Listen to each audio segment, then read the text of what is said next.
जहलम में पुलिस ने कबाखाने पर छापा मारकर जिस्म फरोशी में मुलविस 4 खवातीन और 4 अफराद को गिरफ्तार कर लिया। SHO थाना सिविल लाइन इमरान अली ने नफरी के हमरा ड्यूटी मजिस्ट्रेट से इजाजत के बाद रेडिंग पार्टी तश्कील देकर कामयाब छापा मारा और जहलम के निजी स्कूल के करीब वाक़े घर से घिनौने धंधे में मुलविस 8 अफराद को रंगे हाथों गिरफ्तार कर लिया। जी आज ये इत्तला मिली थी तकरीबन दिन 4 बजे करीब कि हमारा डोगरीमा में सिख नॉलेज कॉलेज है, उसके अकब में एक कोठी है जहाँ पे जो है कबाखाना खुला हुआ है।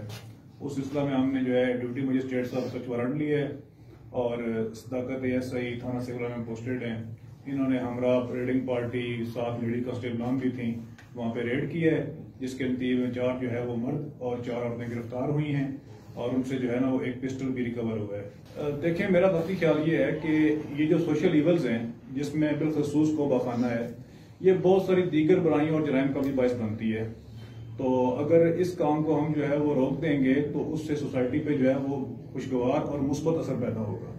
तो इसके रोकने से और इसका कला कमा करने से बाकी दीगर जराइम में भी जो है वो कमी वाक़ है। खवातीन का ताल्लुक कुल्लेवाल सईदा, फैसलाबाद, भावलपुर और सियालकोट से बताया जाता है। थाना सिविल लाइन पुलिस ने 371A और B के तहत मुकदमा दर्ज करके खवातीन को जेल भिजवा दिया। Najaf Shahzad, news alert, Jhelum.